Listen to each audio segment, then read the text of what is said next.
Hello guys, welcome back to the channel. इस video में हम सॉल्व करने वाले हैं क्वेश्चन 65 जो कि इशू ऑफ शेयर्स का सम है। ये सीरीज चल रही है competency focused practice question solve करने की।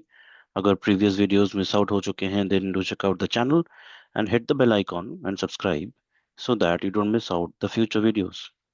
अगर चैनल पे नए हो, hit the subscribe button and bell icon to get notified whenever new video is shared so that कोई भी वीडियो मिस ना हो। Do share with your friends. यहाँ पे सारे वीडियोस मिल जाएंगे सब for your preparation. Specimen paper का सोल्यूशन है यहाँ पर, बोर्ड एग्जाम पेपर्स का सोल्यूशन है for ISC and CBSE examinations both. Do check it out, do share with your friends ताकि वो भी अच्छे से प्रिपेयर कर सके और उनके डाउट्स तुम्हें और भी अच्छे से प्रिपेयर करने में हेल्प करें। Without further ado let's get started with the question. Question 65 ये इशू ऑफ शेयर्स का सम है। यहाँ पे वी हैव जेनिथ लिमिटेड जिन्होंने 1 लाख इक्विटी शेयर्स के लिए एप्लीकेशन इनवाइट किए थे of rupees 10 each. Application money 3 rupees per share, allotment 4, and first and final call of rupees 3. All these three are adding up to 10 rupees. Applications were received for 1,50,000 shares और pro rata allotment किया गया था।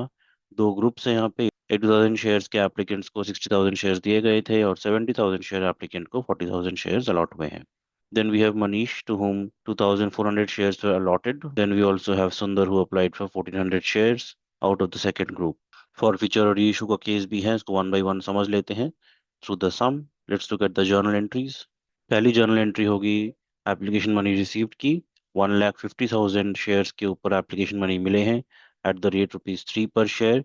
सो first journal entry is bank account debit to equity share application account 1,50,000 into 3 which is 4,50,000 being application money received on 1,50,000 shares.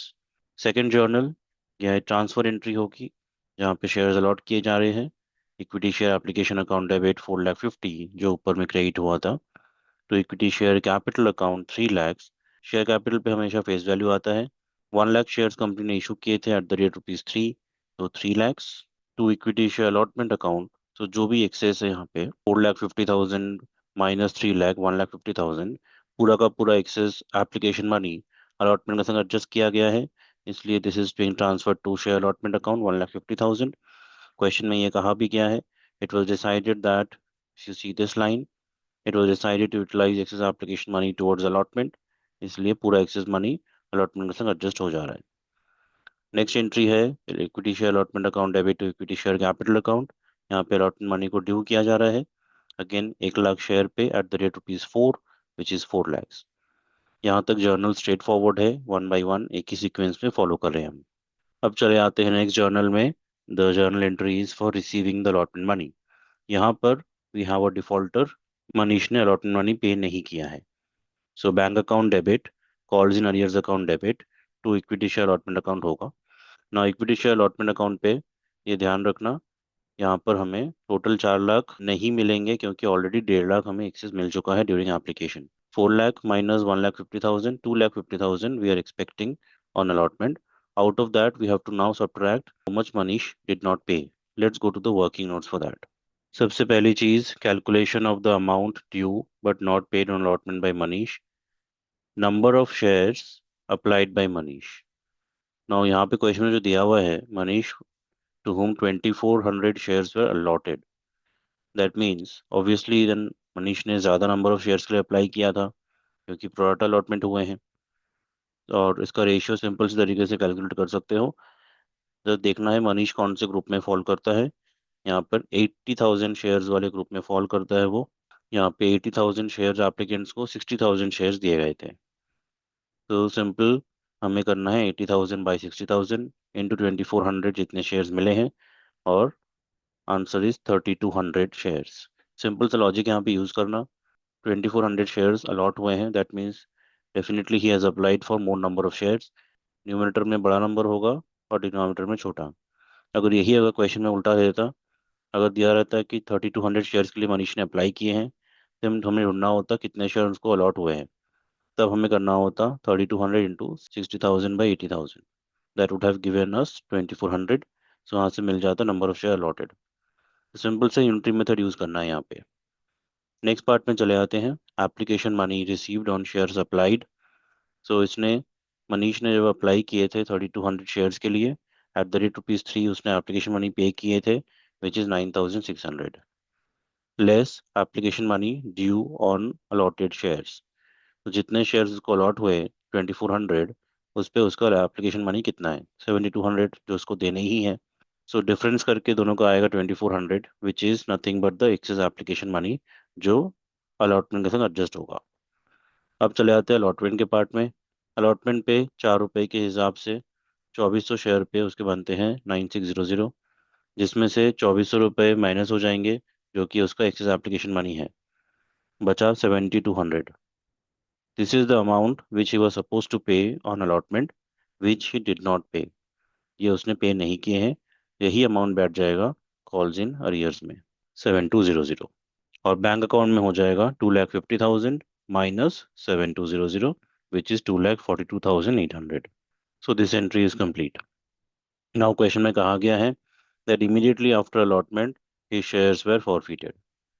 ठीक इसके तुरंत बाद ही share forfeit भी हो चुके हैं, और वही शेयर्स फिर री इशू भी हो चुके हैं। कर लेते हैं फॉरफिचर एंट्री पहले। Equity share capital account debit, to calls in arrears, to share forfeiture account. Now equity share capital account हमेशा याद रखना कॉल्ड अप अमाउंट आता है। तो 2400 शेयर्स फॉरफिट हुए। कॉल्ड अप अमाउंट 7 रुपीज़ है, क्योंकि एप्लीकेशन के 3 और अलॉटमेंट के 4 ही कॉल हुए हैं। अभी तक कंपनी ने फर्स्ट एंड फाइनल कॉल नहीं की है। अलॉटमेंट के बाद ही ये शेयर फॉरफिट हो रहे हैं। तो 3 + 4 7 rupees, and that is by 16,800। To calls in arrear जो अभी हमने कैलकुलेट किया 7200, वो पूरा का पूरा यहाँ पे आ जाएगा। टू शेयर फॉरफिचर, जितने पैसे मनीष ने पे किए हैं all together to the firm, which is 3200, is the total number of shares he had applied for initially. और 3 रुपए पर शेयर उसने एप्लीकेशन मनी दिए थे, विच इज 9600।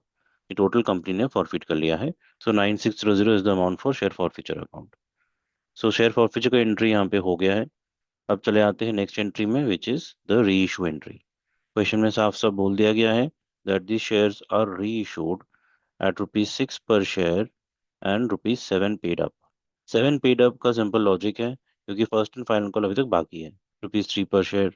सो इसलिए 7 पेड अप है। अब जो डिस्काउंट हम ढूंढेंगे वो 7 से कंपेयर करके ढूंढेंगे कि रीइशू में कितना डिस्काउंट गया है। डोंट गेट कंफ्यूज कि 10 से ढूंढने लगो, क्योंकि अभी तक फाइनल कॉल कॉल ही नहीं किया गया है। इसीलिए bank account debit 2400 into 6, which is 14,400। Share forfeiture account debit, which is ₹1 per share is the discount. So 2400 into 1, 2400, and two share capital 2400 into 7, which is 16,800. This is the reissue entry. Now जब reissue entry हो चुकी है तो हमें इसके बाद आगे बढ़ना है अब, which is making the first and final call due.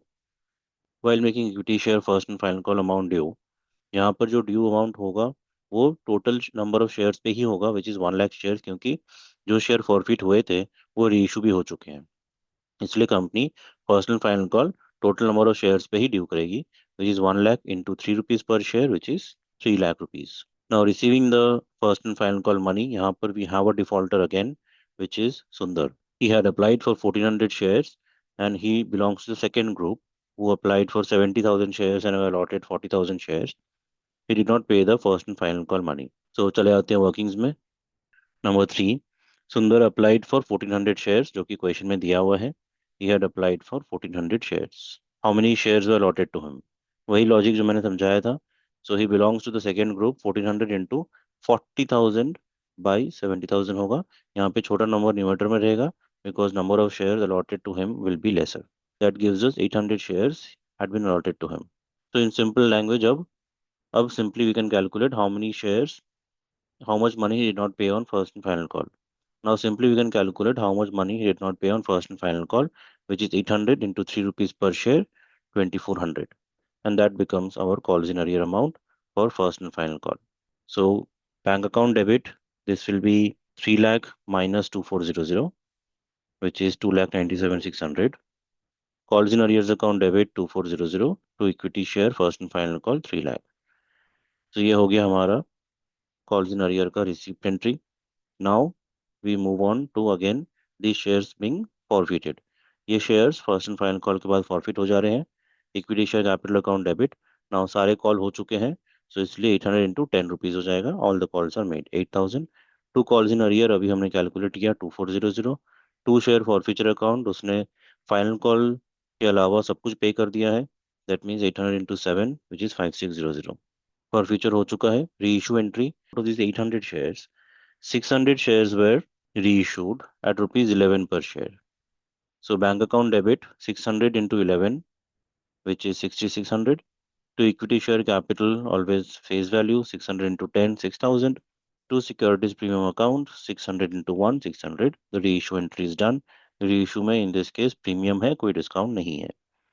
अब चले आते हैं the most interesting part, share forfeiture account debit to capital reserve, कितने पैसे कैपिटल रिजर्व में जाएंगे, इसका वर्किंग देख लेते हैं। Amount forfeited on 2400 shares 9600 forfeit हुए थे, इस टोटल अमाउंट 2400 शेयर पे इतना टोटल अमाउंट फॉरफिट हुआ था, लेस डिस्काउंट ऑन री इशू 2400 रुपये डिस्काउंट गए उस पर, सो 7200 रुपीज़ यहाँ पर प्रॉफिट हुआ, इस 2400 शेयर्स पे 7200 रुपीज़ प्रॉफिट हुआ।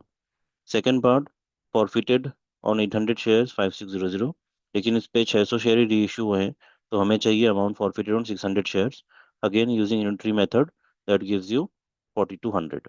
ठीक है, और सेकंड इन शेयर्स पे कोई भी डिस्काउंट नहीं था री इशू पर, so टोटल रुपीज ही कंपनी का प्रॉफिट है, सो 4200 और 7200 total gives you 11400, and that is the amount that goes to capital reserve.